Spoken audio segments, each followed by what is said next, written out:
تی اوس د دې حالاتو د پاره اوس دا قانون هغه جوړول غواړي. یو ډاکټر دی هغه ته د مریض په باره کې پته ولګېده چې دې مریض کې دننه دا بیماري ده نه، هغه به راولګي او د ده دپاره به د دوایي انتظام وکړي. اوس د کومه دوایي چې دغه ډاکټر هغه د دې مریض دپاره مقرر کړي چې هغه ته دننه د مریض د احوالو پته ولګېده چې مریض کې دننه دا فساد موجود دی، د دغې په بنیاد دی ولګي او د هغه دپاره څه دوایي مقرر کړي، نه دغه دوایي به د دې مریض دپاره هغه مفید دی. د دې مقابل بل ډاکټر دی هغه راولګېدو مریض وله لاړه، هغه نه معاینه وله کړله او یا چې دی نه هغه په رسېدلی د سره نه دی په مرض باندې، څنګه چې عام نن سبا حالات دي. بس صرف کومه ټوټکه چې ورته یاد وي نو مریض هغه نه حالات کاتی او نه چې دی نو په مرض پوهېدی خو د مخې سره قلم راکاږي. پې پوه یو که پې پوه نه ولې خپل هر سړي مقصد که یو اهل قلم دی د هغه په قلم باندې پیسه ګټل مقصد دی، که د دماغو خاوند دی د سوچ خاوند دی هغه په هغې باندې پیسه ګټي. نو اوس که دغه ډاکټر راولګي چې دی په دې مرض باندې پوهه نه دی او د دې مریض ته دوایي ولیکله، نه هر سړی به وایي چې کیدی شي د دغه دوایي خیر خو لا خیر دی او کیدی شي دغه د دې مریض د هلاکت او د بربادۍ سبب او ذریعه وګرځي. دغه مریض ته کیدی شي د دې ضرورت نه او ډاکټر ورته ولیکله، شاید چې په دې سره دی هلاک شي او برباد شي. ولې چې دی د اندروني حالاتو نه خبر نه دی. دغه شانې انسانان دي اوس د ټول انسانیت دپاره چې د مشرق نه واله تر مغربه پورې او د شمال نه تر جنوبه پورې په دې دنیا کې چې څه انسانان دي، د دې ټولو انسانانو د فطرت نه، د دوی د نیچر نه، د دوی دننه د طبعي تقاضو نه یو ذات باخبره دی چې د الله تعالی ذات دی. اوس د دوی دپاره قانون هم په داسې طریقه باندې هغه جوړول پکار دي چې هغه قانون د دوی اندروني کم بیماری په انسانانو کې دننه کم فساد موجود دی چې هغه فساد د دې قانون په ذریعې سره هغه دفع شي. نو دغه قانون به کارآمدي په ځای د دې باندې چې انسان په خپل دماغ باندې چې دغه دماغ خو په خپله باندې محتاج دی، دغه دماغ په خپله باندې هغه ناقص دی. د یو دماغو که د دنیا د ټولو نه اعلی دماغي د سوچ په زیاتو نه زیات تر کم حده پورې ورسېږي. زیاتو نه زیات د یو انسان که د خپل دماغ استعمال کړي ټیک ته به د خپل د معاشرې تر حده پورې چار چاپېره تر دې حده پورې چې په د ده نه د تن نه چې هغه پیدا دی د هغه په طبعي تقاضو باندې هم نه دی پوه. نو داسې دماغ به شي او د داسې دماغو به قانون هغه صحیح او په ځای د دې باندې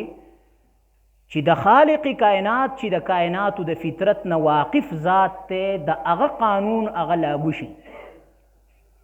دغه قانون ته به ویلی کېږي قانون فطرت او نظام فطرت او دغې ته به ویلی کېږي دین فطرت چې دا د انسان د طبعي تقاضو هغه مطابق دی. که داسې نه وي ټولې دنیا هغه ولیده چې کم وخت کې هغه په معاشره کې اسلامي قوانین هغه لاګو، نو په دنیا کې د اسلامي معاشرې د امن مثالونه هغه پیش کېدو. نن چې هغه اسلامي نظام د مسلمانانو د معاشرې نه هغه پورته شو، مسلمان په خپل هم نه دی پوه چې خدای پاکه څه چلو کومه او د امن چغې مونږه لګو، د امن نارې لګو. د امن نارې لګول د بالکل فضول دي، ځکه کله چې په یو اندام کې داسې بیماري هغه پیدا شي چې هغه اندام نه ښه کېږي، د هغې علاج صحیح صرف او صرف دا چې دغه اندام د دغه ځای نه ته کټ که که نه نور بدن به دې خرابېږي. که انسان کې دننه هغه داسې یو فاسده ماده موجود ده او هغه په ګولو په شربتونو په دې باندې نه کېږي، نو انسان د هغې دپاره اپریشن کوي. اوس د دغه اپریشن متبادل چې کم وخته پورې بل شی کېدی شي نو څوک اپریشن نه کوي، خو چې د اپریشن متبادل بل شی ختم شي خلک اپریشن کوي. بیا اوس کم ځای کې چې اسلامي نظام هغه دا تا دپاره مقرر کړلی چې دې ځای کې لاس کټ کا، دې ځای کې هغه د ده نه سر ووهه، دې ځای کې هغه ته کوړې ورکه، ته د هغې متبادل نور نظامونه هغه راوباسي چې نه لاس کټ کول خو دا خو زیاتی دی. او زه په هغه بحث کې نه ځم چې دا کم خلک وایي چې لاس کټ کول زیاتی دی چې ټوله دنیا د هغې د لاسه برباده ده او په ټوله دنیا کې که امن برباد دی نه د هغې د لاسه د لکو د کروړو نه په کربو باندې انسانان د هغې د لاسه قتل شوي دي او په دنیا کې په انسانیت باندې هغې یو یلغار جوړ کړی دی. دا د هغه خلکو د خولې خبره ده چې راشي چې اسلامي نظام په هغې کې د غل د لاس ته کټ کولو خبره راله، نه په هغه ټیم کې د ده انصاف رایاد شي. د چې ټوله دنیا هغه قتل کړ او ټوله دنیا کې د ظلم یو طوفان هغه د برپا کړی دی، نه هغه د ده په نظر کې ظلم نه دی، خو دا ظلم دی. بیا نو کم ځای کې چې اسلام کم نظام مقرر کړی دی په معاشره کې به امن که راځي، نه دا به صرف او صرف په دغه نظام باندې راځي. ګوره داسې وخت راغی خلکو کیمرې م هغه لګولي په دوکانونو کې، مزدوران یې هغه مقرر کړي په مارکیټونو باندې، په خپل هم حتی الامکان چې څومره حده پورې کېږي د خپل د مال هغه حفاظت کوي. حکومت موجودي، پولیس موجودي، فوج موجودي، دا هر څه موجودي، خو د دې هر څه باوجود کم جرایم چې دي نو په جرایمو کې کمې نه راځي، ورځته ورځ پکې هغه زیاتې راځي. اوس نن سبا چې کومه ټکنالوژي ده او کوم حساب کتاب دی د پخوانۍ زمانې په نسبت باندې خو بالکل د دې د هغې سره د سره تناسب نشي کېدی، خو معاشره په هغه زمانه کې بیا هم پر امنه وه. که یو سړي به هغه غلا کوله هغه به بیا هم یارېدو، په زړه کې به یره پرته وه، ځکه د انسان په زړه کې یره چې راځي دا د کیمرو نه هم نه راځي، ځکه دا کومو دماغو چې دا کیمرې ایجاد کړي که نه هغه دماغو د دې دپاره متبادل چیزونه هم هغه ایجاد کړي چې دغه کیمرې هر څه موجود یا بیا هم خپل کار کوي. او کومو دماغو چې دغه نور نظام سیسټم جوړ کړی د دې متبادل ولا هغه راولګي دماغ بل سیسټم ولا هغه جوړ کړي. انسان صرف او صرف د یو شي نه خوف محسوسوي او د یو شي نه دی یریږي چې هغه دی قانون او نظام. چې قانون او نظام کله د دې احترام د انسان زړه ته ورکوز شي او کومه معاشره کې د قانون احترام د خلکو زړونو کې هغه کینی او د حکومت ته طرف نه یو قانون ته احترام هغه میلاو شي، هغه قانون په 5 روپۍ خرڅېږي نه چې هغه ځای کې په عدالتونو کې چې دی هغه په پیسو باندې خرڅېږي او بس چې کم کس ډېرې پیسې ویسي جو هغه دپاره قانون وي، داسې نه. په دغه معاشره کې چې که دا قانون په یو کس باندې هم هغه لاګو نه شي که نه، خو د دې قانون دومره اثرات دي چې د هغې د وجې نه ټوله معاشره په امن باندې شي او ټوله معاشره کې د هغه ګمراهۍ، د هغه غلا، د هغه ډاکې، د هغه برایۍ سدباب وشي د دغه قانون په بنیاد باندې. اوس دغه قانون یو خدا دی چې انسانان په خپل دماغ باندې هغه جوړوي او بل هغه چې د الله تعالی رالیږلی نظام او سیسټم دا په ځای د دې باندې چې انساني قوانین هغه لاګو شي، طاغوتي نظام هغه لاګو شي. که د طاغوتي نظام او د فیرنګي نظام دا د دنیا د سیټ کولو دپاره هغه وی او په دې باندې دنیا سیټ کېدی نو څومره زمانه وشوه، څومره زمانه هغه وشوه، دغه قوانین هغه په دنیا کې لاګو دي. خو کم مونږ چې ورته د ټولو نه ترقي یافته ممالک وایو د ټولو نه زیات هغې په ژړا دي، د ټولو نه زیات هغې سر ټکوي چې خدای پاکه مونږ هره یوه برایي چې راوځي د هغې دپاره مونږ سیسټم هم تیارو، د هغې باوجوده بیا هم نه روکاویږي. وجه صرف او صرف دا ده چې په دنیا کې به امن چې راځي دا به صرف او صرف په یو نظام باندې راځي چې هغه اسلامي نظام دی. او دې ته الله تعالی په خپل کلام پاک کې هغه فطرت هغه ویلي، فطري نظام چونکې الله تعالی د انسان پیدا کړی دی، الله تعالی ته دننه د علم دی چې د دې انسان د ده دپاره کم نظام او کم سیسټم هغه پکار دی. اوس هغه که انسان متبادل یو ځای کې لاس کټ کول غواړي او دی لاس نه کټ کوي د هغې مقابل کې جیل ورکوي غل نه لاس کټ که دی لاس نه کټ کوي جیل ورکوي دقه جیل کې به دا غل هغه څه ورځې پورې پروتي چې روځي د ټولو نه غټ غل به بیا دی څه ورځې مخکې چې ته هغه عدالت چې ته یو مجرم هغه بری کو غلو په غلا کې نیوی شوی و چې د عدالت نه راووتو بهر هغه ځای کې چې ته چا موټرسایکل ولاړو هغې ته ختل یې په مخه کړلی دا ولې دا وجه صرف او صرف دقه ده چې د کم جرم دپاره کومه سزا پکار ده په قانون کې په دنیا کې د ټولو نه مشکل ترین شی هغه دا دی چې د جرم او د سزا تناسب برقرار وساتلی شي او د جرم او د سزا تناسب برابرول دا د الله تعالی د ذات نه ماسیوا د انسان کار نه دی چې د کم جرم دپاره څومره سزا ورکول پکار دي اوس هغه چې کومه سزا مقرر کړي که د هغې متبادل انسان بله هغه وکړي دغه سړی دی قتل یې هغه وکړو ته ولګېدې جیل دی کو دی چې بله ورځ وځي بل به وکړي ته بیا جیل که دی به بل کوي ولې چې موږ د اپریشن علاج چې دی د اپریشن علاج اپریشني انسان چې لاس هغه کینسر شو بس د دې علاج کټ کولی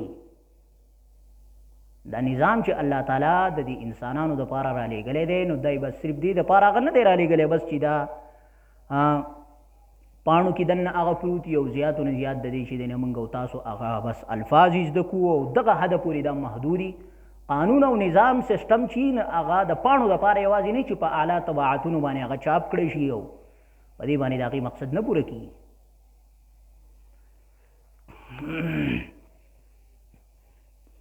نظام فطرت چې ورته وایي نظام فطرت دنیا چې کله هم هغه د دې نه الټه روانه شي دنیا به ورانېږي نن سبا چې څومره فسادات دي د ټولو فساداتو بنیاد هغه ته ګوره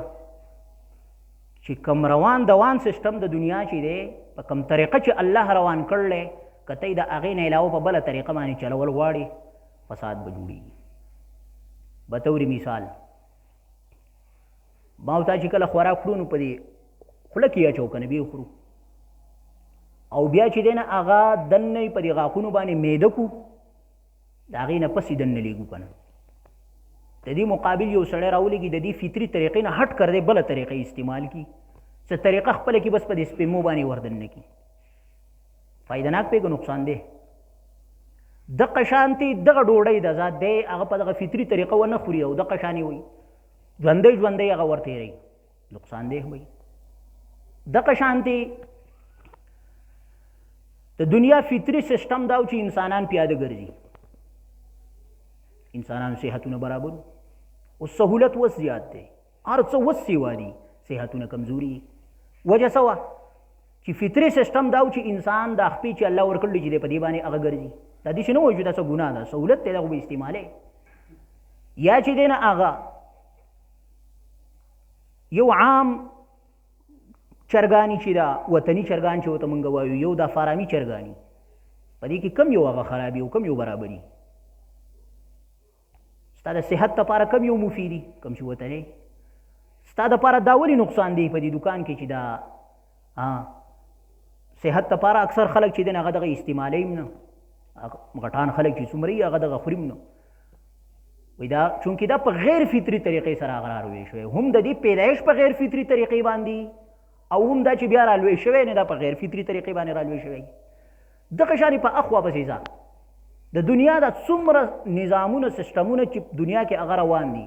د دې خپل یو روان دوان سیسټم دی ته د هغې نه علاوه په بله طریقې استعمالوه فایده به نه وي تا ته به نقصان وي دغه شانتې د دې کائناتو دپاره چې الله تعالی کوم فطري سیسټم د انسانانو دپاره رالیږلی نه هغه اسلامي نظام دی که د اسلامي نظام متبادل یو انسان بل نظام هغه خپل کی نو د هغې نه به خیر هغه نه خورېږي بس د هغې نه به شر هغه خورېږي او دغې ته ویلی کېږي فطرت او هر انسان چې الله تعالی پیدا کړلی نه الله ته یې علم چې دې انسان کې دننه کمې خوبۍ پرتې دي د خوبۍ په بنیاد د کم نظام متوجه کول غواړي کم فسادات په دې انسان کې دننه هغه پراته دي د هغې په بنیاد باندې دته کم قانون هغه متوجه کول غواړي دا هغه ته پته ده ما او تا ته د دې پته نشته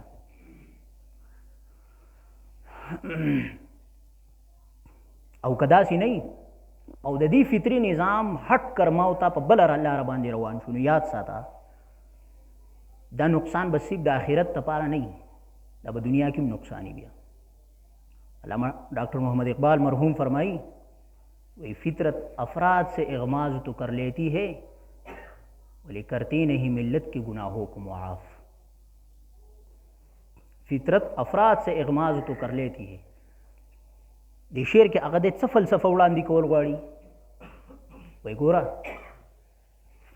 یو د افرادو جرم دی دغه دومره نقصانینونه یو ملي جرم ملي جرم چې دی د دغې د وجې نه هغه یو قوم تباه کېږي یو معاشره تباه کېږي ملي جرم د فرد جرم چې دی فرد جرم خو تا ځان یو جرم وکړو زه ټیک شو اخوا معاشره کې نورې معاشرې ته متوجه نه شو دا خو به ستا سره حساب کتاب زه ته په دې باندې ګناهګارې الله تعالی ته به جواب دی خو که یو معمولي غوندې جرم وي که نه او دا جرم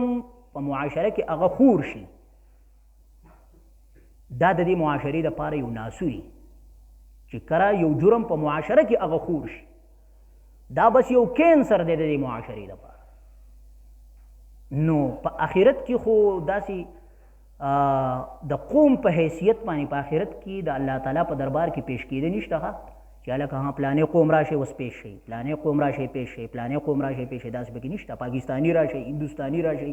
بنګالیان نشئ قیامت پر ورځ به داسې حساب نه هر فرد سره به د هغه جدا جدا معامله بس د افرادو چې کوم غلطیانې ګناهونه دي به هلته د هغې سزا هغه انفرادي طور ځانه مومي خو چې کوم ملي جرم ملي جرم رشوت دی مثلا زمونږ ټول ملک پکې اخته دی سود دی ټول ملک پکې اخته دی غلا ده ټول ملک پکې هغه اخته دی شراب دی ټول پکې اخته دي دا د افرادو هغه جرمونه اوس ملي جرمونه ګرځېدلي ملي جرم چې دی د دې د وجې نه په دنیا کې هم اقوام تباه کېږي په دنیا کې آخرت سزا خو لا رستو خبره ده خو د دغه ملي جرمونو د وجې نه دنیا کې هم یو قوم هغه تباه کېږي نن چې پاکستان هغه تباه و برباد دی هیڅ وجه بل هم نه ده بس دقه هر د فرد هغه جرم چې دی هغه یو ملي جرم ګرځېدلی رشوت ته دې حد ته رسېدلی چې چپړاسي نه شروع کړو وزیر اعظم ته یې ورسوه او صدر ته یې ورسوه هغه ځای پورې بس دغه چپړاسي چې هغه په دروازه کې ولاړي تر کم وخته پورې چې د مناسب ته به دله پیسې ورکړي دی به راولګي څه نیمې به ځان یې والي نیمې به بل له ورکړي هغه به دله کار وکړي هغه به ستانه هغه کمې پیسې چې والي به نیمې مخکې ورکړي نیمې به ځانه والي هله به تاله کار کوي دا یو سیسټم دا جال په د ټول ملک باندې هغه خور شوی دی او د فرد د هغه جرم نه یو ملي جرم جوړ شوی دی د هغې د وجې نه معاشره چې دی نه هغه تباه و برباد ده او ټول هر کس ځان ته چې هغه څومره ماهرین ویو قانوندان ځان ته ویو هغې خپل په ذهن باندې لګیا دي د دې دپاره هغه حل تلاش کوي خو د دې دپاره دقه واحد حل دی چې الله تعالی را لېږلی بس دقې کې هغه د معاشرې خیر دی په دغې کې د انسان انفرادي ژوند د هغې خیر دی د اجتماعي ژوند خیر دی د معاشرې خیر دی الله تعالی دې وکړي چې موږ ټول هغه په دغه نظام باندې عمل وکړو او دغه نظام زموږ او ستاسو په عدالتونو کې زموږ او ستاسو په ملک کې لاګو شي و آخر دعوانا ان الحمد لله رب العالمین